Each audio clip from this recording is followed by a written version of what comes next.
This video is brought to you by Straight Goods News, Canada's alternative online news source. Visit Straightgoods.ca. Okay, I'm in the office of Robert Chisholm. It's November 15th, and Robert Chisholm is MP for Dartmouth-Cole Harbour. Yeah. And you've declared approximately 2 weeks ago for the NDP leadership. Tell us, Nova Scotians would know you because you were the leader of the official opposition for several years, but a lot of people in the rest of Canada might not. So please tell us a little bit about yourself, where you're from, what you did before you got into politics, all that kind of stuff. Okay.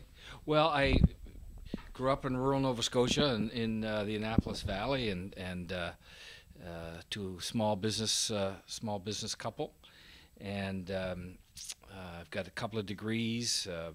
I worked in the trade union movement, and back in 1991, I decided to. I was asked at one point. It was actually December the 6th, on the day 1-year anniversary of the Montreal massacre. It was December 6, 1990.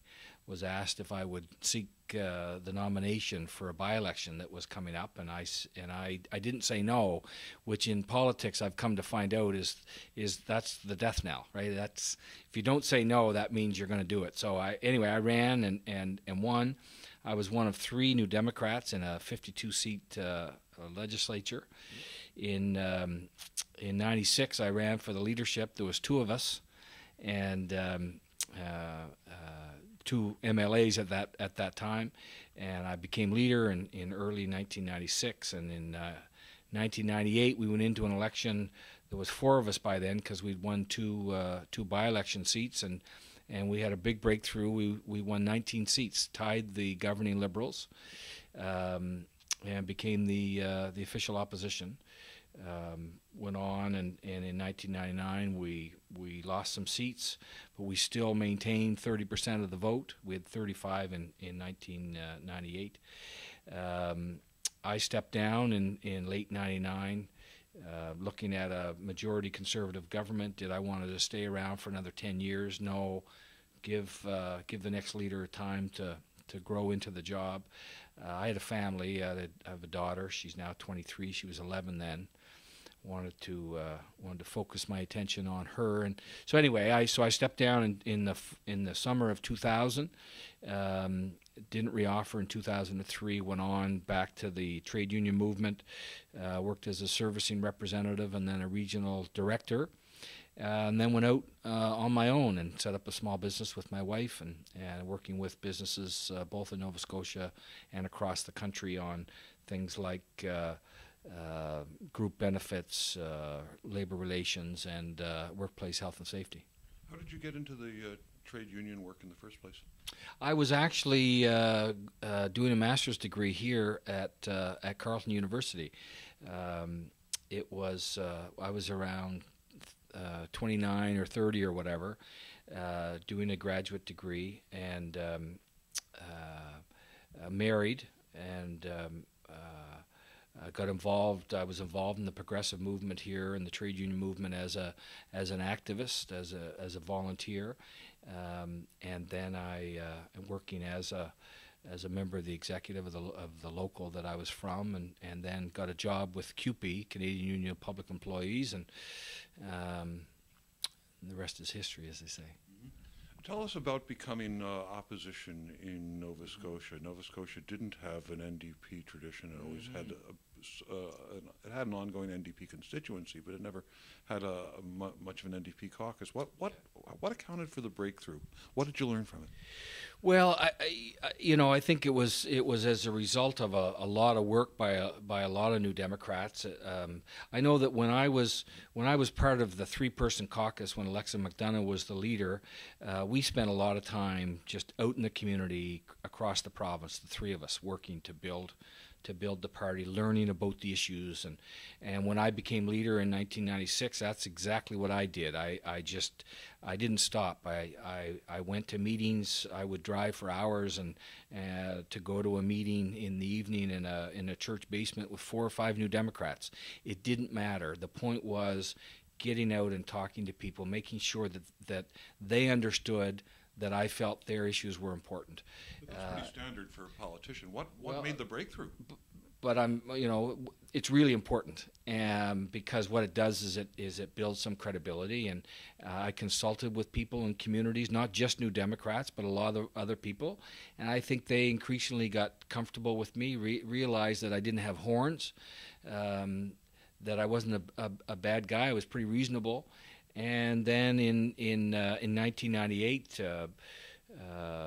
The government of the day wasn't particularly being well received, and so I think it was certainly an opportunity to vote against the government, and they looked at us as a reasonable alternative. So it was an interesting time.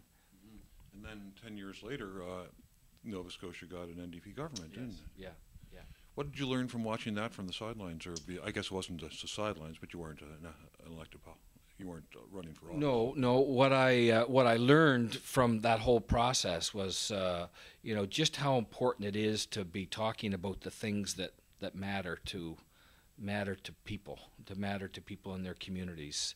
That ideology is great and it's important. Principles are more important, and you have to communicate your values, and your values have to equate with those of people in the community. You got to gain some sense of trust with people.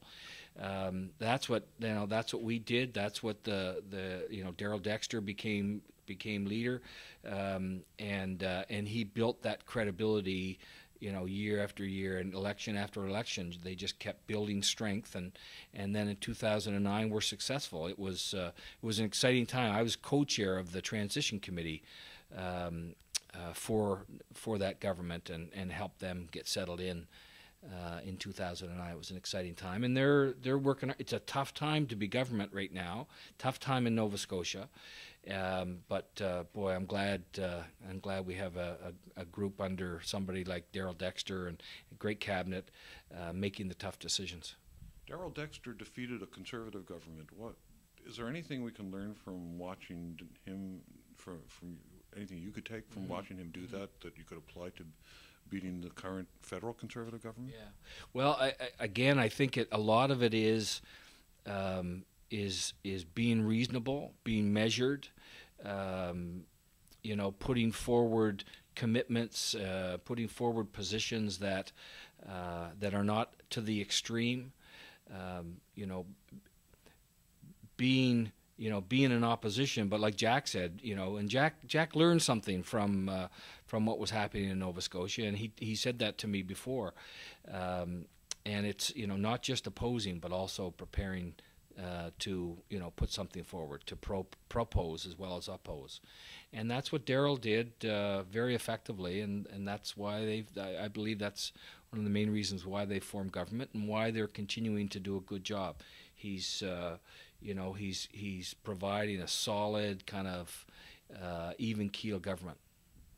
Now let's switch to the federal leadership race. You've declared a couple of weeks ago for the leadership, and you've got a number of other candidates. I think 8 other candidates you're running against. It's your first term as an MP.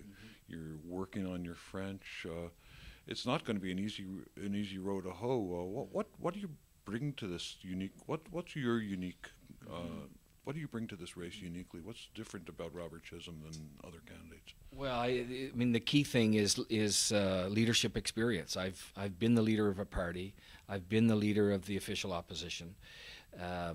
I've been tested. I've gone through the good, the bad, and the ugly of being a leader. And let me tell you, it's good training for doing it again, because somebody can't tell you and explain to you what it's going to be like and what you're going to have to do as leader. What was most jarring about being a leader? What did you find most jarring?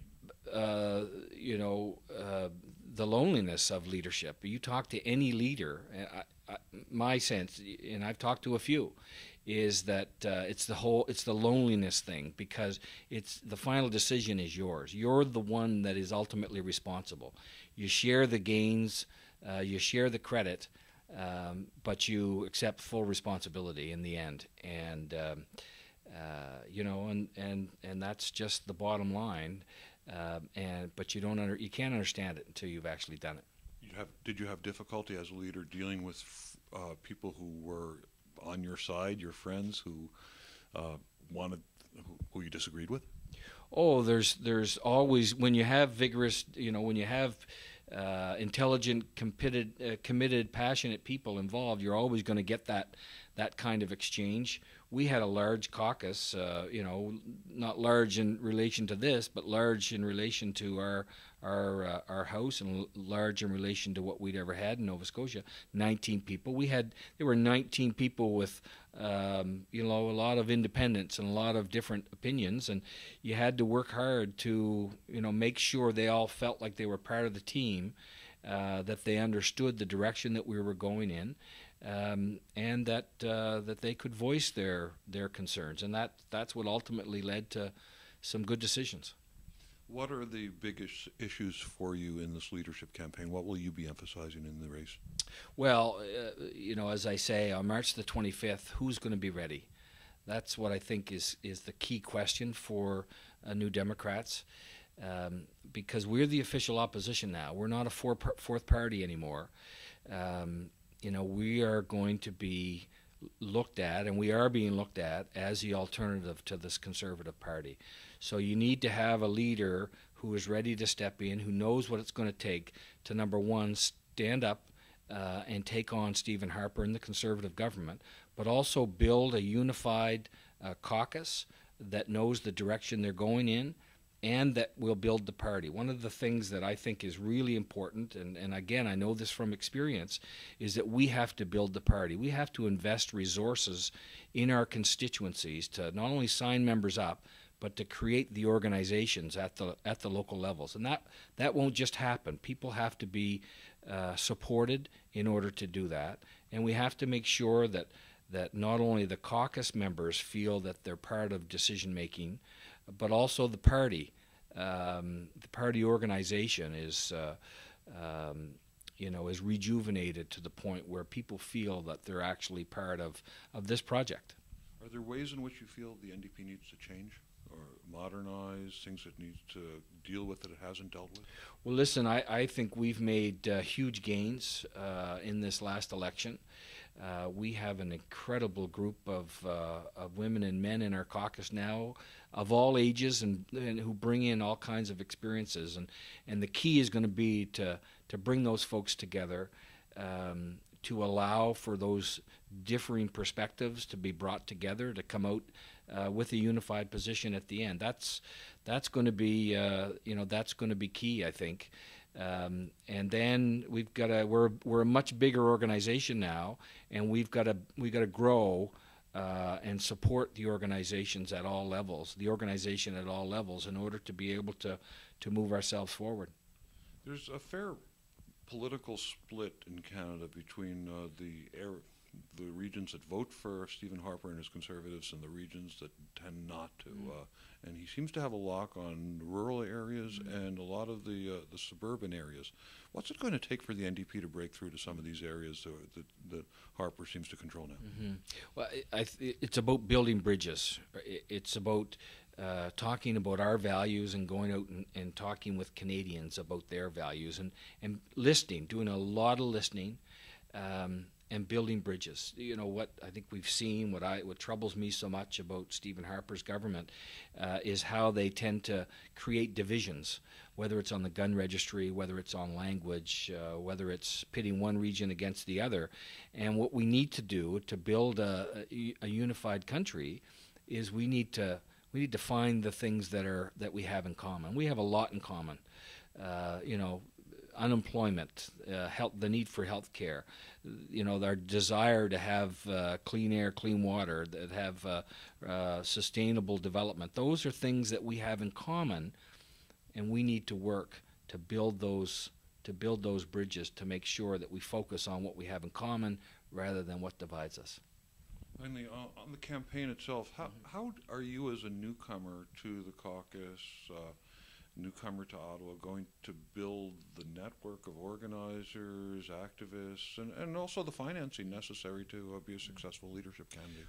It's going to take going out and talking with people. It's one of the things that I've been doing in the past couple of weeks, and I'm going to continue to do that. Do you feel like you're making some breakthroughs there? At a rapid rate. going in and talking with constituencies, talking with New Democrats, and talking to Canadians in their communities about issues that are of concern to them, about what I want to do with the party, how I want to build it, from the ground up. I want to make sure that the resources are in place to help people in their constituencies, and to bring people in. People need to be included. People, I find increasingly, New Democrats and Canadians, they want in. They want a part of the excitement, of the hope and optimism that Jack has talked about, and it's incumbent on the next leader to create the conditions for that to happen. And so that's what I'm doing. There's no magic to it. There's no secret. It's just a question of going out and rolling your sleeves up and having those conversations.